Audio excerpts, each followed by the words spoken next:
Bismillahirrahmanirrahim. Maaf teman-teman dari Jogja, saya tidak menyinggung Jogja, saya sudah bilang tadi. Tapi saya ingin menyebutkan kasus yang terjadi. Hampir tiap tahun kita dengar kasus adanya gempa. Udah langganan nih gempa. Dan kalau gempa itu longsor sekian satu kecamatan.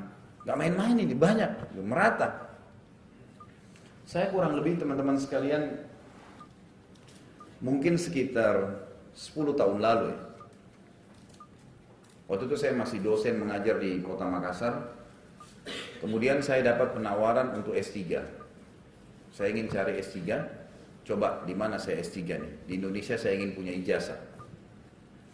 Kemudian saya dapat di internet informasi kalau ada UIN Jogja menerima. Saya daftarlah nama saya ke sana. Alhamdulillah dapat panggilan. Karena mereka melihat S2-nya dulu cum laude, maka mereka panggil. Baik, saya datang ke sana.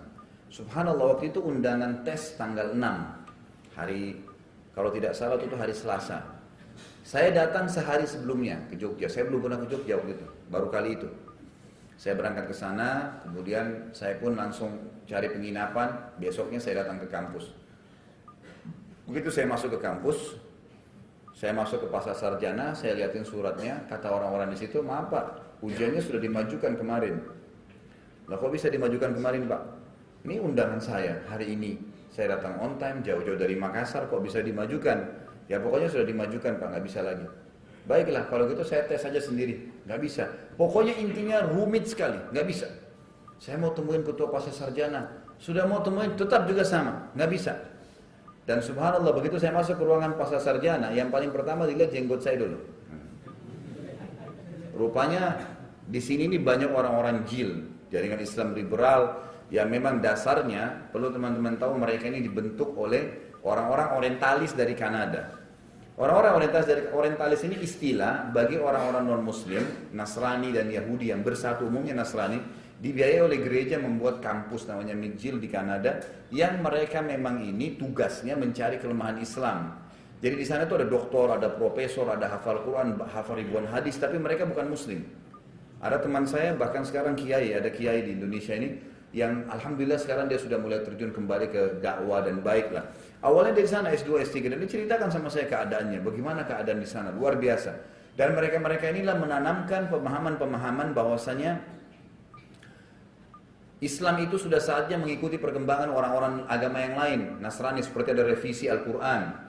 Karena orang-orang Nasrani kan punya revisi Injil.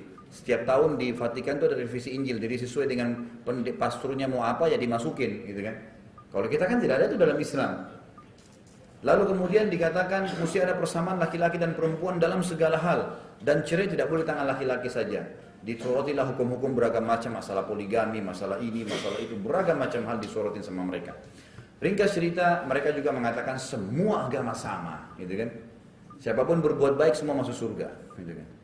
Wah ini enak sekali nih ya, karena kita tinggal nyanyi-nyanyi seminggu sekali masuk surga, gak usah jadi muslim, gitu kan? Ini paling enak nih, gitu. Maka akhirnya saya tahu bahwasanya saya belum tahu nih kalau di UIN di Jogja ini ternyata ada masalah berat di situ ya. Begitu saya berusaha, saya bilang Pak, saya datang, ini undangannya, saya jelaskan. Dia sama saya, sudah nggak bisa Pak, ini sudah dari kemarin. Baik Pak, saya coba tes, saya sudah datang. Kalau saya nggak lulus nggak apa-apa, silakan, saya nggak diterima. Dia lihat ke saya langsung dia bilang, begini Pak, kayaknya Bapak memang nggak cocok kalau kuliah di sini. Baiklah, kalau itu keputusannya baik, saya tinggalkan. Subhanallah, ada teman dekat saya, satu kelas dulu di Madinah. Orang Jogja asli, Ustaz Ridwan, saya telepon dia. Akhi, anak kebetulan di Jogja nih. Oh iya, alhamdulillah Pak. Ini dari tamat tahun 1998 dulu. Saya belum pernah ketemu beliau gitu. Jadi sudah jadi dosen, sudah selesai S2, Masya Allah gitu, dosen. Di UGM waktu itu. Kemudian dia jemput saya. Anda jemput antum? Baik, jemput di kampus UIN. Begitu dijemput dia tanya, sambil bonceng saya. Kenapa antum datang akhi di Jogja? Oh anak ini, anak mau masuk S3 gini.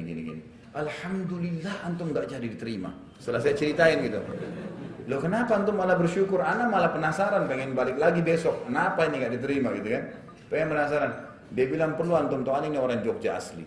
Lahir di Jogja, asli suku Jogja gitu kan? Tidak ada UIN seperti di Indonesia ya, yang dikuasai oleh liberal seperti UIN di sini. Ini luar biasa. Sampai anak-anak di kampus itu kalau ada teman yang sholat diolok-olok. Oh kamu masih sholat ya, kesian ya. Dan mereka kalau mau belajar tentang Nasrani dipanggil pastor dan pendeta, ngajar di UIN, datang masuk. Kita nggak butuh pastor dan pendeta, belajar dari ustaz sudah cukup, tapi mereka belajar alasannya mau ambil dari sumbernya langsung. Padahal kalau Al-Quran tidak belajar dari ulama, gitu kan. Jadi ngaco semua ini, gitu kan. Dan beragam macam hal yang diinformasikan kepada saya. Saya bilang sampai separah itu, akhi. Dia bilang iya. Terus mulailah dia ceritakan pada saya dipanggil ke rumahnya beliau, kemudian duduk ngobrol, mulailah saya tanya, saya coba korek informasi, sampai pembicaraan ke masalah longsor yang sedang terjadi nih. Ada masalah apa antum di Jogja nih? Bisa antum ceritain nggak kan?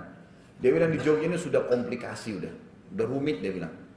Di sini sudah biasa dia bilang, akhi, satu rumah itu berapa agama?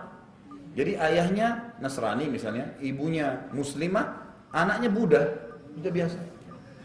Satu-satunya kota di Indonesia yang begitu tuh, cuma Jogja, gak ada yang lain. Jadi satu rumah itu bisa berapa agama. Coba bayangkan kalau muslim masuk rumah dengan orang kafir, suaminya bukan muslim, pastilah zina, gak mungkin. Hukum agama jelas masalah itu. Itu, yang lain lagi apa? Dia bilang coba antum cek dia. Hasil survei internasional free sex terbesar setelah kota-kota di Amerika masuk di Asia Tenggara, itu yang mengalahkan Thailand pun adalah Jogja.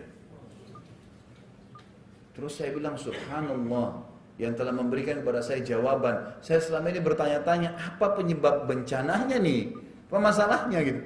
Ternyata sampai pada tingkat itu teman-teman sekalian, dan ini dianggap biasa, merata, dibiarin aja.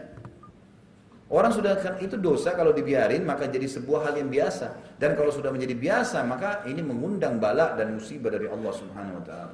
Bahaya sekali. سبيل الدموع سبيل مريح تنهدى يا صاحي كي تستريح